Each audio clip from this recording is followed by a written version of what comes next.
Hello friends, ನಮಸ್ತೆ. Welcome back to Neelu cooking. ಬೂದ್ ಕುಂಬಳಕಾಯಿನಲ್ಲಿ ತುಂಬಾ ರುಚಿಯಾಗಿ ಮಜ್ಜಿಗೆ ಸಾರನ್ನ ಯಾವ ರೀತಿ ಮಾಡ್ಕೊಳ್ಳೋದು ಅಂತ ತೋರಿಸ್ಕೊಡ್ತಾ ಇದ್ದೀನಿ. ಮೊದಲನೇದಾಗಿ ಒಂದು 2 ಕಪ್ ಆಗುವಷ್ಟು ಈ ರೀತಿ ಮೀಡಿಯಂ ಸೈಜ್ಗೆ ಕಟ್ ಮಾಡ್ಕೊಂಡಿರೋ ಬೂದ್ ಕುಂಬಳಕಾಯಿನ ತಗೊಳ್ಳಿ. ನಾನಿಲ್ಲಿ ಒಂದು 2 ಕಪ್ನಷ್ಟು ತಗೊಂಡಿದ್ದೀನಿ. ಈಗ ಅದೇ ಥರನೇ ಒಂದು ಅರ್ಧ ಲೀಟರ್ ಆಗುವಷ್ಟು ಮೊಸರು ಕೂಡ ಎತ್ತಿಟ್ಕೊಳ್ಳಿ.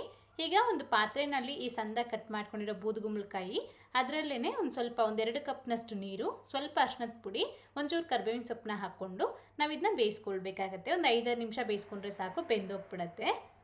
ಈಗ ನೆಕ್ಸ್ಟ್ ಈ ಮೊಸರನ್ನ ಚೆನ್ನಾಗಿ ಸ್ಮೂತಾಗಿ ವಿಸ್ಕ್ ಮಾಡ್ಕೊಂಡು ಎತ್ತಿಟ್ಕೊಳ್ಳಿ. ಹೀಗಿದಕ್ಕೆ ಮಸಾಲೆಗೋಸ್ಕರ ಒಂದು ಮಿಕ್ಸರ್ ಜಾರ್ನಲ್ಲಿ ಅರ್ಧ ಕಪ್ನಷ್ಟು ಹಸಿ ಕೊಬ್ಬರಿ, ಅದೇ ರೀತಿ ನಿಮ್ಮ ಖಾರಕ್ಕೆ ಎಷ್ಟು ಬೇಕೋ ಅಷ್ಟು ಹಸಿ ಮೆಣಸಿನಕಾಯಿ, ಹಾಗೆ ಸ್ವಲ್ಪ ಕರಿಬೇವಿನ ಸೊಪ್ಪು, ಮತ್ತು ಒಂದು ಅರ್ಧ ಟೀ ಸ್ಪೂನ್ ಆಗುವಷ್ಟು ಜೀರಿಗೆ, ಹಾಗೆಯೇ ಒಂದು 2 ಟೀ ಸ್ಪೂನ್ ಆಗುವಷ್ಟು ನೆನೆಸಿಟ್ಟಿರೋ ಕಡಲೆಬೇಳೆ ಹಾಕ್ಕೊಳ್ಬೇಕು.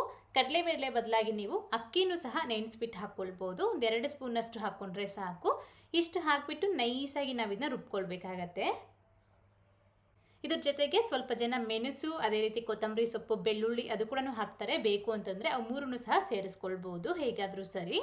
ಸೊ ಈಗ ಮಸಾಲೆ ರೆಡಿ ಆಗುವಷ್ಟರಲ್ಲಿ ನಮಗೆ ಈ ಬೂದು ಕುಂಬಳಕಾಯಿ ಪೀಸಸ್ ಅನ್ನೋದು ಚೆನ್ನಾಗಿ ಬೆಂದೋಗ್ಬಿಟ್ಟಿರುತ್ತೆ. ಈಗ ಇದರಲ್ಲಿ ಫಸ್ಟೇ ನಾವು ರುಬ್ಬಿ ಎತ್ತಿಟ್ಕೊಂಡಿರೋ ಮಸಾಲೆ ಪೇಸ್ಟು, ಅದ್ರ ಜೊತೆಗೆ ಸ್ವಲ್ಪ ನೀರು ಕೂಡ ಹಾಕ್ಕೊಳ್ಳಿ.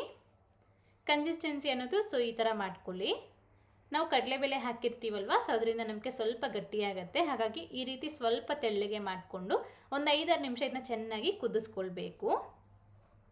ಒಂದು ಸತಿ ಕುದಿಯೋಕ್ಕೆ ಸ್ಟಾರ್ಟ್ ಆದಮೇಲೆ ರುಚಿ ನೋಡಿಕೊಂಡು ಉಪ್ಪು ಏನಾದರೂ ಕಡಿಮೆ ಅಂತ ಅನಿಸಿದ್ರೆ ಹಾಕ್ಕೊಳ್ಬೋದು. ಈ ರೀತಿ ಇದು ಚೆನ್ನಾಗಿ ಕುದಿಸ್ಕೊಂಡಿದ್ದಾದಮೇಲೆ ಈಗ ಗ್ಯಾಸ್ ಆಫ್ ಮಾಡ್ಕೊಂಬಿಡಿ.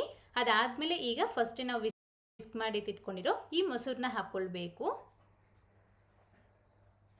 ಮೊಸರು ಹಾಕಿದಾದ್ಮೇಲೆ ಗ್ಯಾಸ್ನ ಆನ್ ಮಾಡಬಾರ್ದು, ಆಫ್ ಮಾಡಿಕೊಂಡೆ ಈ ರೀತಿ ಚೆನ್ನಾಗಿ ಮಿಕ್ಸ್ ಮಾಡ್ಕೊಳ್ತಾ ಇರಿ ಒಂದು 2 ನಿಮಿಷ. ಸೊ ಆ ಬಿಸಿಗೆ ನಮಗೆ ಸಾಕಾಗತ್ತೆ.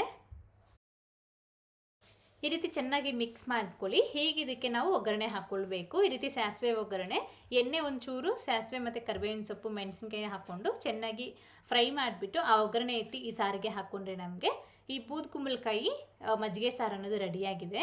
ಅದು ಸೂಪರ್ ಇರ್ತೈತೆ. ನೀವು ಸಹ ಟ್ರೈ ಮಾಡಿ, ಮಾಡಿದಾದ್ಮೇಲೆ ಹೇಗೆ ಬಂತು ಅಂತ ಮರೀದೆ ಕಾಮೆಂಟ್ ಮಾಡಿ. Thank you. Keep watching Neelu cooking. Thank you so much.